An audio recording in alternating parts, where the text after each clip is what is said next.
사도신경하심으로 우리의 신앙을 하나님 앞에 고백합니다. 나는 전능하신 아버지 하나님, 전지의 창조주를 믿습니다. 나는 그의 유일하신 아들 우리 주 예수 그리스도를 믿습니다. 그는 성령으로 잉태되어 동정녀 마리아에게서 나시고 본디오 빌라도에게 고난을 받아 십자가에 못 박혀 죽으시고 장사된 지 사흘 만에 죽은 자 가운데서 다시 살아나셨으며 하늘에 오르시어 전능하신 아버지 하나님 우편에 앉아 계시다가 거기로부터 살아있는 자와 죽은 자를 심판하러 오십니다. 나는 성령을 믿으며 거룩한 공교회와 성도의 교제와 죄를 용서받는 것과 몸의 부활과 영생을 믿습니다. 아멘. 찬송가 539장입니다.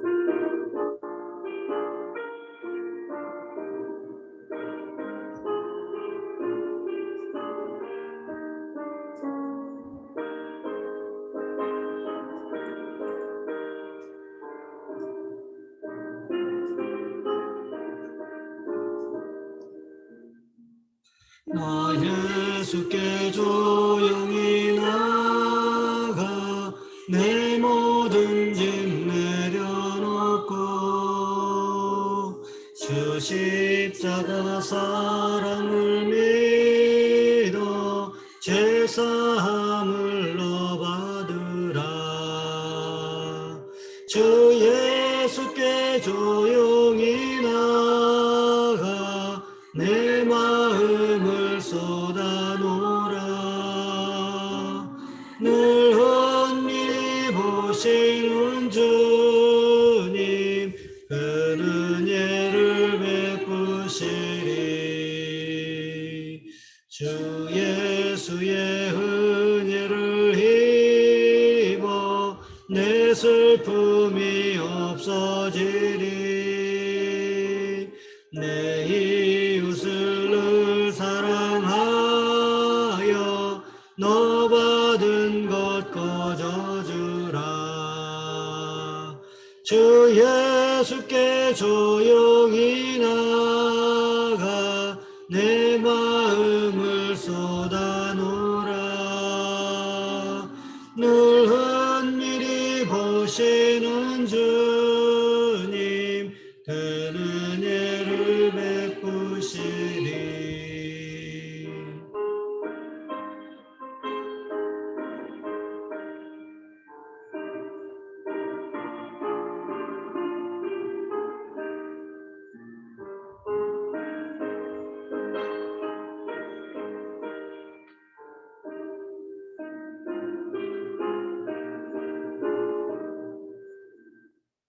주 예수를 친구로 삼아 늘 내 옆에 모시어라.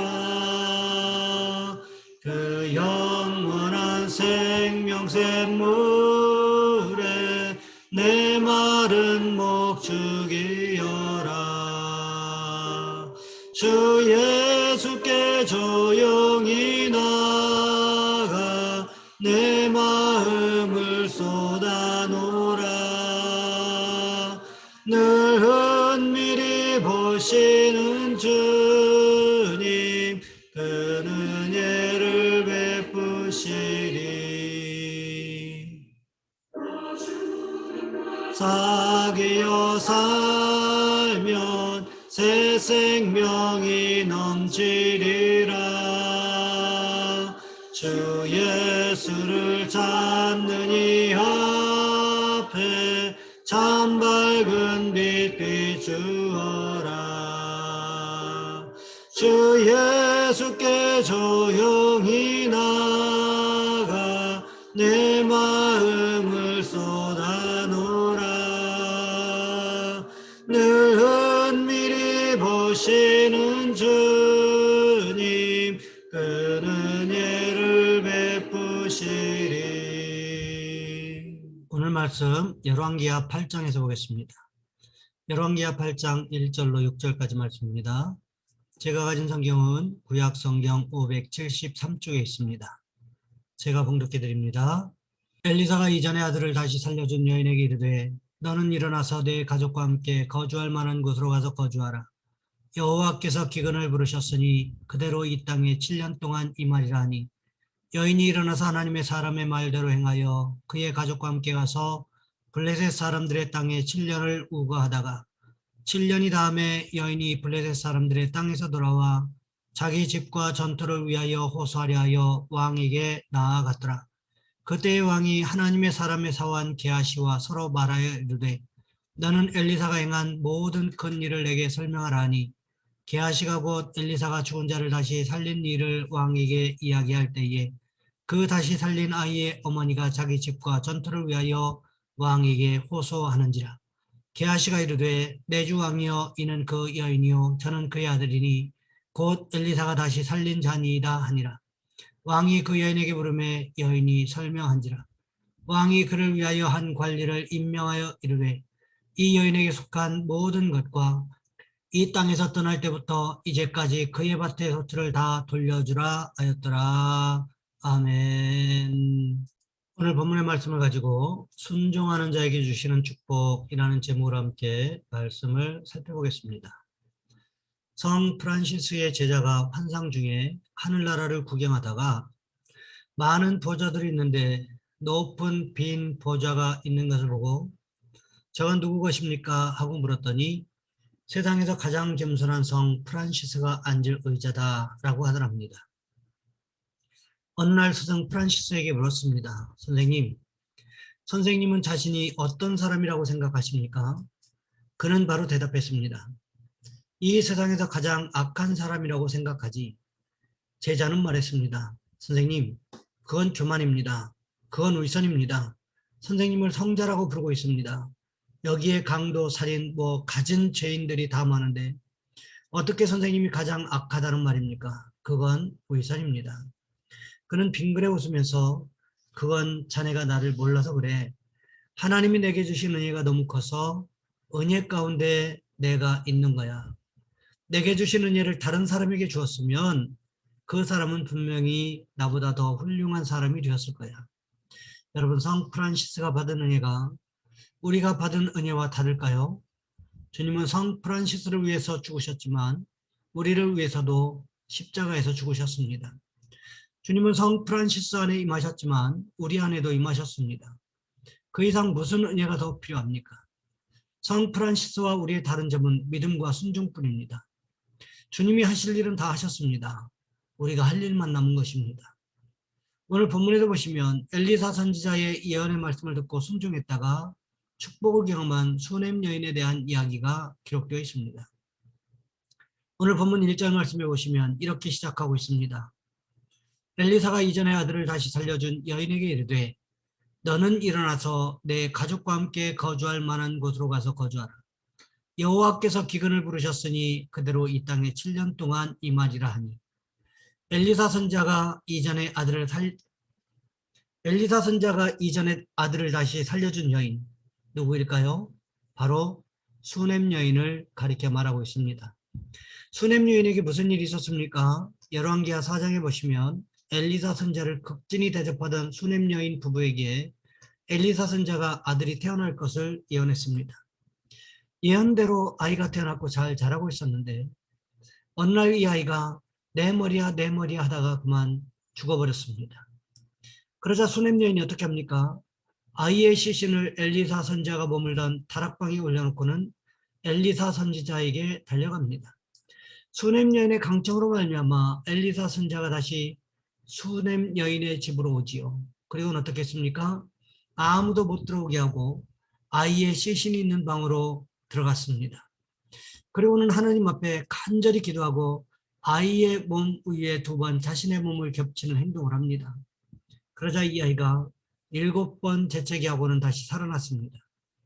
이런 일련의 과정들을 생각해 본다면 수넴 여인이 엘리사 선지자의 말을 신뢰하겠습니까? 아니면 신뢰하지 않겠습니까? 이런 경우라면 당연히 엘리사 선지자의 말이라면 아마도 팥으로 메주를 쓴다고 해도 믿지 않았겠습니까? 그러던 어느 날 엘리사 선지자가 수넴 여인을 찾아옵니다. 그리고는 무슨 말을 합니까? 가족들과 함께 이스라엘 땅을 떠나 있으라고 말합니다. 머물 수 있는 곳이 있다면 그곳으로 가라고 말합니다. 왜요? 앞으로 7년 동안 이 땅에 기근이 있을 것인데 여호와 하나님께서 심판하시기 때문이라고 말하고 있다는 거지요. 성경에 보시면 기근이나 전쟁이라는 도구를 통하여 이스라엘 백성들을 징계하시는 장면들이 기록되어 있습니다.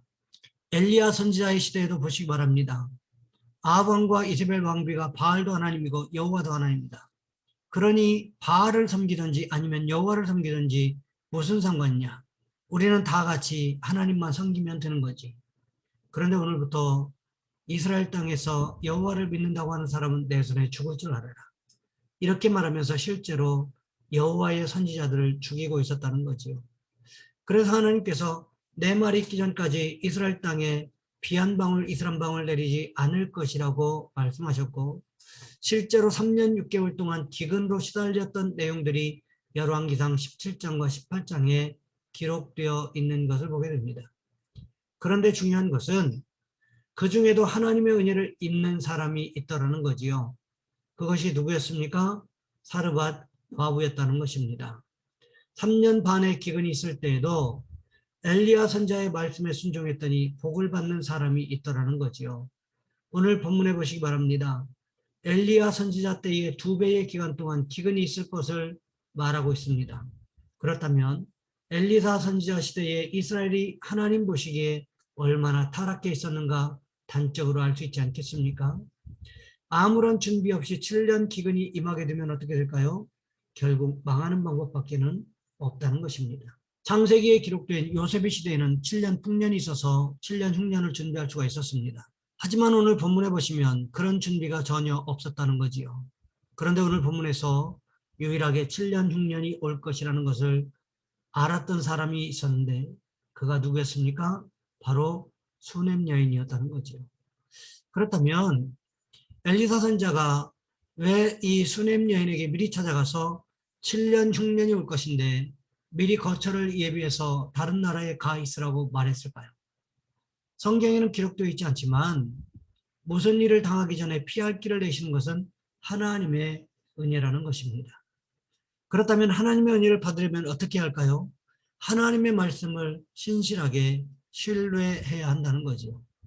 수넴 여인에게 그런 모습이 있었기 때문에 하나님께서는 피할 길을 내셨다는 것입니다. 그렇기 때문에 우리는 어떻게 합니까? 우리는 수넴 여인처럼 항상 하나님의 말씀을 신실하게 믿고 신뢰하고 있어야 한다는 거지요. 그래야만 하나님께서 우리에게 피할 길을 알려주실 것이기 때문에 그렇습니다. 그런데 여기서도 수넴 여인과 다른 사람들과의 차이를 볼 수가 있습니다. 엘리사 선지자가 이렇게 말했어도 만일 7년의 기근이 오지 않는다면 누구만 손해입니까? 집과 전토가 있었던 수넴 여인의 손해일 수밖에 없었다는 거지요. 그렇다면 아직 시작도 안 된 일에 대해서 엘리사 선지자의 예언을 믿고 순종한다고 하는 것이 쉬운 일이었을까요? 결코 그렇지 않았을 것입니다. 단지 몇 달이라면, 아니 1년이나 2년 정도 했다면 어렵기는 하지만 순종했을 수도 있습니다. 하지만 무려 7년이라는 기간이었습니다. 7년 기간 동안 다른 나라에 가 있으면 그 땅을 누가 차지하고 있을지 아무도 모릅니다. 더군다나 외국에 가 있다가 다시 돌아와서 그 땅의 소유권을 주장해도 돌려준다는 보장도 없다는 거지요. 그러니 이런 상황에서 모든 것을 포기하고 떠난다고 하는 것이 쉬운 문제일까요? 하나님께서 엘리사 선지자를 통해서 말씀하셨지만 아직 시작될 기미도 보이지 않는데 그 말씀에 순종한다고 하는 것이 쉬운 일이었을까요? 결코 그렇지 않았을 것입니다. 하지만 이 수넴 여인은 어떻게 합니까? 오늘 보면 2절 말씀을 보시면 이렇게 기록하고 있습니다. 여인이 일어나서 하나님의 사람의 말대로 행하여 그의 가족과 함께 가서 블레셋 사람의 땅에 7년을 우거하다가, 엘리사 선지자의 말대로 가족들을 데리고 블레셋 사람들의 땅에 7년 동안 머물고 있었다는 것입니다. 이것이 어떻게 가능했을까요? 하나님의 말씀에 대한 믿음이 있었다는 거지요.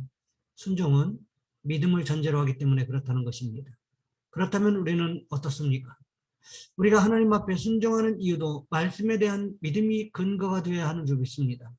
바라기는 우리도 수넴 여인과 같이 믿음에 근거하여 순종하는 축복이 있으시기를 주님의 이름으로 부탁을 드립니다. 이 시간 우리 한 목소리 함께 기도하겠습니다. 하나님, 우리에게 지혜를 주셔서 하나님의 선한 말씀에 순종할 수 있게 도와주옵소서.